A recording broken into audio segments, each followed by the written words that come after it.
Porque ele vive, posso crer no amanhã. Porque ele...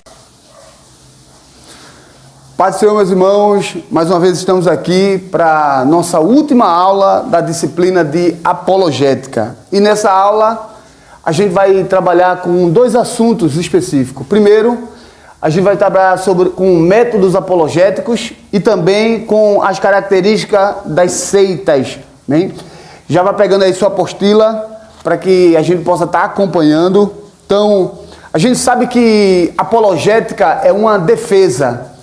Então, existe um método de cada apologista utilizar para fazer uma defesa. Então, o que é método?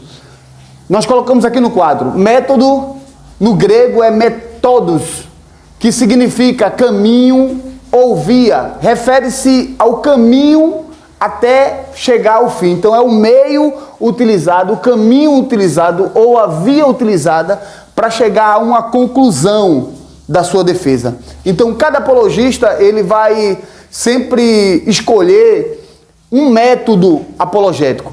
Dos métodos apologéticos, eu separei, tem vários. Tem histórico, tem outros. Mas eu separei aqui apenas 3 que a gente vai estar estudando neste curso de apologética. É o método clássico, o método evidencial e o método pressuposicional. Esses são os 3 métodos que a gente vai utilizando. Então, há um grupo de apologistas que usam a defesa, usam a apologética pelo método clássico. Outros usam pelo método evidencial e outros por esse método pressuposicional. Então, vamos para o primeiro, método clássico apologético. Então, esse método clássico apologético é um método utilizado que a sua ideia inicial, a gente falou isso em sala de aula, é mostrar e estabelecer o teísmo. Lembra que a gente falou sobre teísmo? Teísmo é uma religião, é uma crença que se diz e que se afirma que existe apenas um Deus. Então, nesse método clássico, para você iniciar qualquer tipo de defesa, a primeira coisa que você tem que se dar conta é que o método clássico, ele vai estabelecer que existe apenas um Deus verdadeiro. Então, por este método aqui, a gente vai estudar, fazer uma defesa, se baseando na ideia de defender o teísmo, na existência de um Deus, e que existe apenas um Deus. E ele vai trabalhar nisso aí. Vê o que a gente escreveu aqui, ó. É um tipo de abordagem que começa empregando a teologia natural. A gente falou em sala de aula sobre a teologia natural. Lembram dela? A teologia natural, ela estabelece o teísmo, ela estabelece a existência de um Deus. Eu acredito que a gente viu isso, foi na página 11. Escola, que a gente já falou sobre escola subjetiva e escola objetiva. Então, esse tipo de método clássico, ele utiliza a teologia natural, que é para estabelecer o teísmo, a existência de apenas um Deus. Esse método, ele parte de um pressuposto que para uma pessoa acreditar nas verdades cristãs, ela precisa primeiramente conceber e acreditar na existência de um Deus. Este é o método clássico. O outro método apologético, o método de defesa utilizado é o método evidencial, que diferente do clássico, o que é o clássico? O clássico ele se encaixa naquela escola subjetiva. Lembra que a gente falou em sala de aula? Escola subjetiva. Já esse método evidencial é um método utilizado pelos apologistas que, para fazer a defesa, ele sempre vai mostrar as evidências. Por isso que o nome já diz método evidencial. Vê o que diz aqui, ó. Esse método é um tipo de abordagem que utiliza-se de provas. Esse, diferente do modo clássico, não utiliza argumento e sim evidências. Então, a gente já entende que o método clássico, ele trabalha argumentando. Você vai argumentar, lembra da teologia subjetiva? Você vai argumentar acerca da existência de um Deus. Já este método, ele requer evidências, ele requer provas, veracidade dos fatos. Então, essas afirmações, ela parte de um pensamento cristão que tem que haver evidências racionais históricas, arqueológicas e experimentais. Ok? Este é o segundo método. O terceiro método apologético, método de defesa, é o método pressuposicional. Que método é esse? Esse tipo de método é diferente do evidencial e diferente do clássico, porque ambos eles procuram um meio para fortalecer a sua defesa, ou seja, para que ele venha de alguma forma, de algum meio, fortalecer a sua ideia. Esse método, ele parte de uma pressuposição, ou seja, independente de argumentação, independente de evidência, existe uma pressuposição acerca de algo, e independente se você precisa de prova, se você precisa de argumentação, esse método ele defende o que você crê, o que você acredita. Vê o que escrevemos aqui.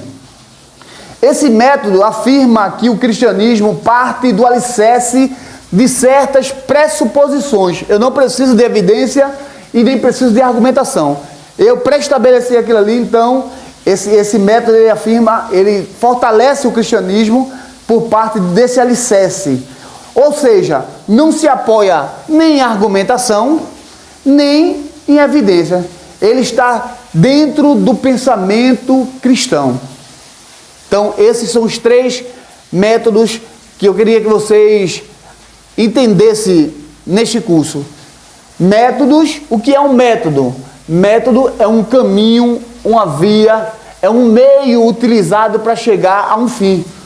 Então, método apologéticos é um caminho de defesa utilizado para chegar ao seu objetivo. Observe, para chegar ao fim.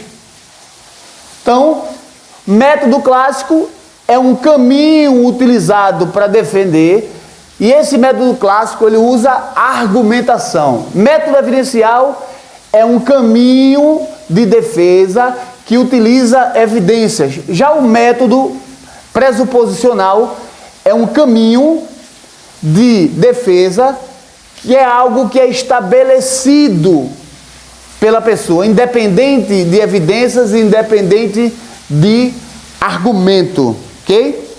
Se tiver alguma dúvida, você mande no privado e a gente vai estar respondendo. Por último, na página 15 da apostila de vocês, existe a caracterização das seitas. Eu vou ter aqui as características das seitas.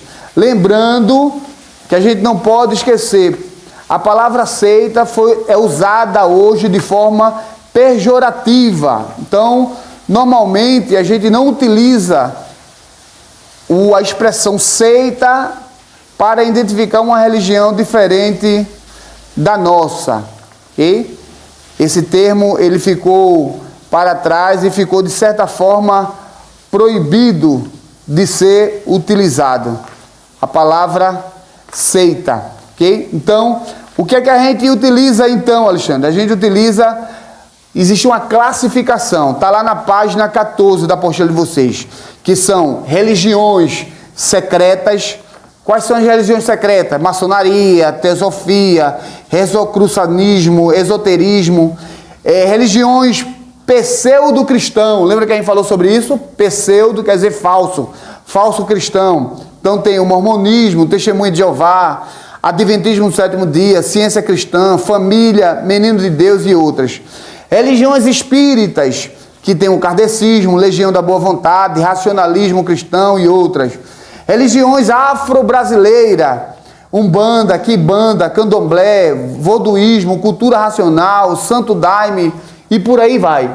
Mas como a gente está trabalhando aqui para entender, eu estou falando seita, mas entenda que existem as classificações das seitas. As características das seitas é sempre essa: adição, subtração, multiplicação e divisão. Ou seja, o que isso quer dizer, Alexandre? Simples.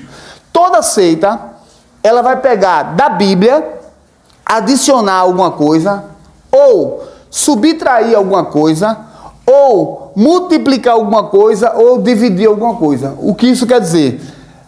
As seitas, elas tendem a tirar a edição padrão do que a Bíblia ensina. Veja o que diz a apostila de vocês na página de número 15. a característica das seitas. O método mais eficiente para se identificar uma seita é conhecer os 4 caminhos seguidos por ela. Ou seja, o da adição, o da subtração, multiplicação e divisão. As seitas conhecem as operações de matemática, contudo não atingem o resultado satisfatório. Adição.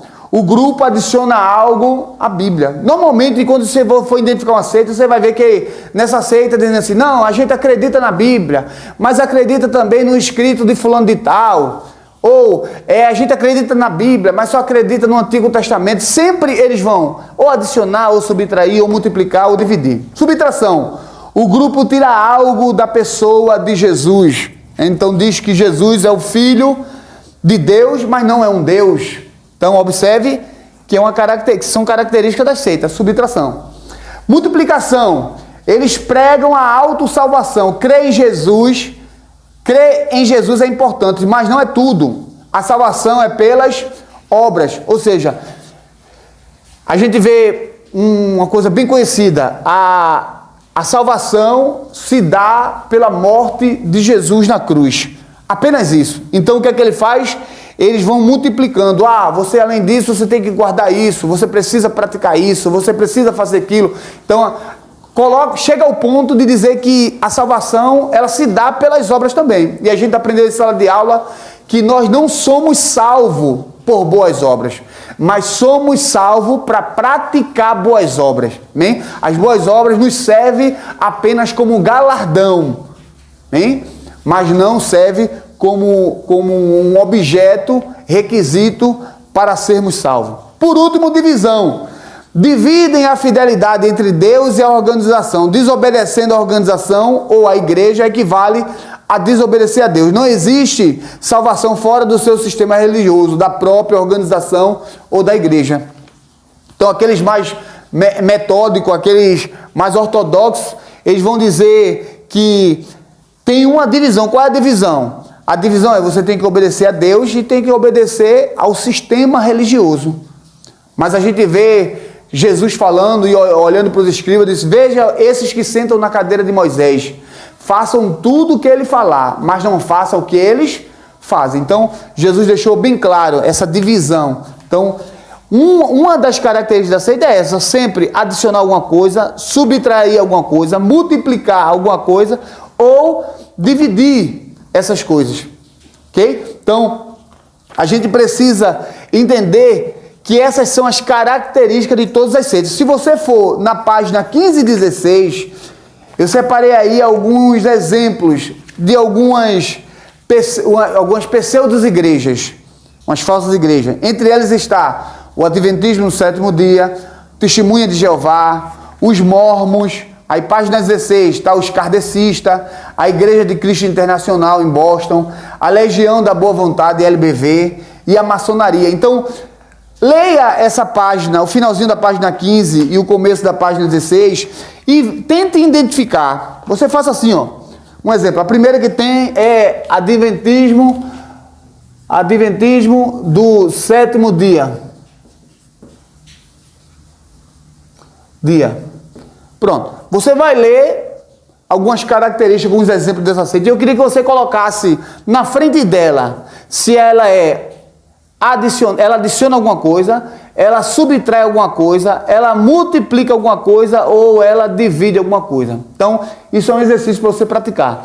Um exemplo, Adventismo no sétimo dia. Veja o que diz aí, ó. Seus adeptos têm os escritos de Ellen White como inspirado tanto quanto os livros da Bíblia e declaram: cremos que o Ellen White foi inspirada pelo Espírito Santo e seus escritos, produto dessa inspiração, têm aplicação e autoridade especial para os adventistas do sétimo dia. Essa alegação é altamente comprometedora. Diversas profecias escritas por Ellen White não se cumpriram. Isso porque isso põe em dúvida a alegação de inspiração da sua fonte. No caso de Adventismo do sétimo dia, na característica dela, ela seria uma característica que adiciona alguma coisa, subtrai, multiplica ou divide. Pronto, isso é um exercício para a gente praticar, porque essas são as características das seitas. Elas sempre fazem um desses aqui. Então, por hoje é isso. Os métodos apologéticos utilizados, tem mais. Se você tiver um tempo, pesquise na internet os métodos de apologético, A gente trabalhou apenas com os 3 e as características das seitas. Com isso, a gente termina essa apostila segunda-feira, no primeiro horário. Chegue cedo, a gente vai fazer uma revisão e logo em seguida estaremos aplicando a prova. A minha oração é que Deus continue te abençoando, Deus continue abrindo a tua mente e fazendo você prosperar e a palavra de Deus na tua vida. Deus abençoe a todos, em nome de Jesus.